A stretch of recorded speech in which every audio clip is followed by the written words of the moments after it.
तमाम तरह से ऐसा लगता है कि उत्तर प्रदेश सरकार में गुंडों को खुली छूट मिल गई है कि वो कमजोर वर्ग के लोगों का जितना चाहे दमन करें और उन पर कोई कार्रवाई नहीं होगी।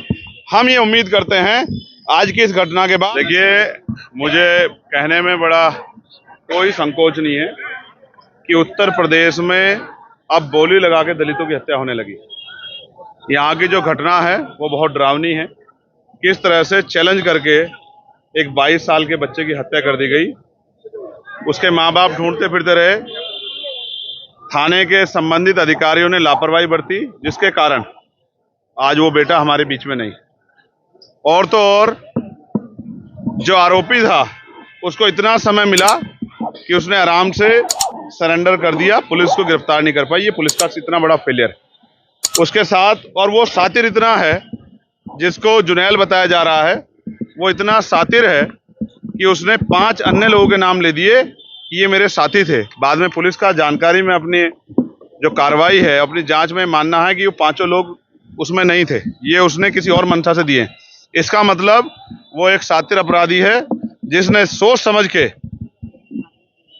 ये हत्या की है। उस पर कठोर से कठोर कार्रवाई हो और फास्ट ट्रैक कोर्ट में मुकदमा चले, और जितने भी ऐसे अधिकारी हैं जिन्होंने अपने कर्तव्य के प्रति जिम्मेदारी निर्वहन नहीं किया, उन पर सख्त कार्रवाई हो, जिससे कि और थानों में गरीबों की जो के साथ जुल्म हो रहा है, वो जुल्म करने वाले लोगों पे कार्रवाई होना आसान हो जाए। सभी अधिकारियों को इसकी संदेश जाए।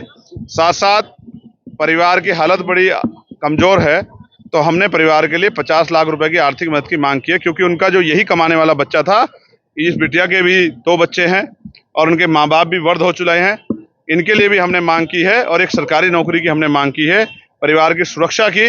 और साथ साथ उसमें जो संलिप्त और लोग हैं, जिनका पुलिस द्वारा भी बताया गया कि और भी लोग उसमें शामिल है, उनको भी जो है जल्दी जानकारी करके और उनको भी सख्त से सख्त सजा जो है मिले, उनको गिरफ्तार किया जाए और संरक्षण करने वाले अधिकारियों पे, लापरवाह अधिकारियों पे कार्रवाई हो, ऐसी हमने मांग की है। इसके अलावा भी बहुत सारी घटनाएं, जैसे एक मामला संज्ञान में आया है जो नशा मुक्ति केंद्र का है कि उसमें दूसरी हत्या हुई, पीट के हत्या की गई है, उसमें भी। और कई ऐसे मामले जो यहाँ के SPRA को और यहाँ के SSP को और यहाँ के जिले के अधिकारियों को हमने बताए हैं। तमाम तरह से ऐसा लगता है कि उत्तर प्रदेश सरकार में गुंडों को खुली छूट मिल गई है कि वो कमजोर वर्ग के लोगों का जितना चाहे दमन करें और उन पर कोई कार्रवाई नहीं होगी। हम ये उम्मीद करते हैं आज की इस घटना के बाद, और ये जो हजारों लोग आज यहाँ अलीगढ़ में इकट्ठा हुए हैं, इनके आक्रोश को समझते हुए जिला प्रशासन, पुलिस और सरकार इनका मजबूती से संज्ञान लेगी। और अगर नहीं संज्ञान लेगी तो हमें अपने लोगों के संरक्षण के लिए एक बड़ा मोर्चा जो है जिले वाइज निकालना पड़ेगा। हम किसी भी कीमत पे जुल्म जाते बर्दाश्त नहीं करेंगे और गुंडों को सजा मिले, इसके लिए हम लगातार संघर्ष करते रहेंगे। हमारी ये मांग भी है कि लापरवाह अधिकारियों को चार्ज ना दिया जाए, गैर जिम्मेदार अधिकारियों को किसी भी कीमत से चार्ज ना दिया जाए और गुंडों की मदद करने वाले अधिकारियों पे मुकदमे दर्ज करके कार्रवाई की जाए। तब जाके मैं लोकसभा में भी और लोकसभा के बाहर भी आपको आश्वस्त करता हूं कि उत्तर प्रदेश के और देश के दलित, पिछड़े, मुसलमान, आदिवासी, तमाम महिलाओं, किसानों, मजदूरों के मुद्दों को बड़ी मुखरता से हम पार्लियामेंट के अंदर भी और पार्लियामेंट के बाहर सड़क पे भी मजबूती से उठाएंगे और गुंडागर्दी करने वाले लोगों को किसी भी तरह के संरक्षण के बावजूद भी उनकी सही जगह भेजने के लिए पुरजोर ताकत से आंदोलन करेंगे, संघर्ष करेंगे। भले ही हम लोकसभा के सदस्य बन गए हों, लेकिन हम सड़क की संघर्ष का रास्ता नहीं छोड़ेंगे, क्योंकि जब सत्ता तानाशाह हो जाएगी या सत्ता अहंकारी हो जाएगी तो सड़क का रास्ता ही गरीबों के न्याय के दरवाजे खोलेगी, ऐसा मेरा मानना है। देखिए, पीड़ित परिवार, देखिए एक प्रोसीजर है और हमने प्रशासन से बात की है, वो कुर्सी पे हैं, ऑन चेयर होने के कारण उन्हीं को काम करना है।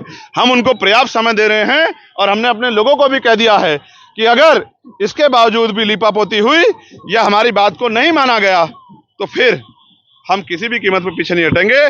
इस बार जो आंदोलन होगा वो अनिश्चितकालीन होगा और सबकी जानकारी में होगा, और वो आंदोलन पार्क में नहीं होगा, वो जिला मुख्यालय पे होगा और DM साहब भी हमारे बराबर में वहीं बैठेंगे धूम में, जहां हमारा पीड़ित परिवार बैठेगा। अगर हमारे पीड़ित परिवार के आंसू निकलेंगे तो यहाँ के अधिकारियों का पसीना भी वहीं छूटेगा। इस बात का भी हम आश्वासन देते हैं।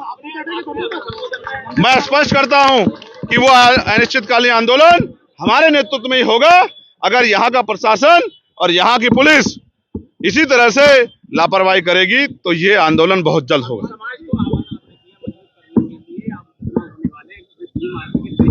मैंने अपने लोगों से ये आग्रह किया है कि ये लोग भी बहुत मजबूत हैं, पहरेदार हैं और महापुरुषों के मिशन को आगे बढ़ाना चाहते हैं।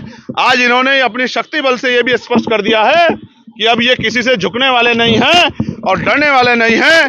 तो मैं मानता हूं कि आने वाले जो उपचुनाव है, जो खैर का प्रस्तावित उपचुनाव है, 6 महीने के अंदर होना है, मैंने इनसे मांग भी की है कि सिर्फ झंडा और नारे से आगे बढ़ के अब ये उस विधानसभा की बूथ कमेटी, सेक्टर कमेटी, विधानसभा कमेटी तैयार कर लें और एक एक वोट भाईचारा बना के आजाद समाज पार्टी के समर्थन में लेकर आए। और जो आवाज जिस तरह इन्होंने दिल्ली में अपनी आवाज पहुंचाई है, तो अगले 6 महीने के अंदर उत्तर प्रदेश की असेंबली में भी इनकी एक मजबूत आवाज जानी चाहिए, जो यहाँ के कमजोर और हक वंचित समाज के लोगों से, यहाँ की सरकार से आंख में आंख डाल के सवाल पूछ सके। ये पार्टी का इशू है, मेरा इशू नहीं है। पार्टी के नेता खड़े हैं, मंत्री जी खड़े हैं और प्रदेश अध्यक्ष जी और जिले के मंडल के लोग हैं। इनका फैसला, मैं तो वर्कर। एक सेकंड,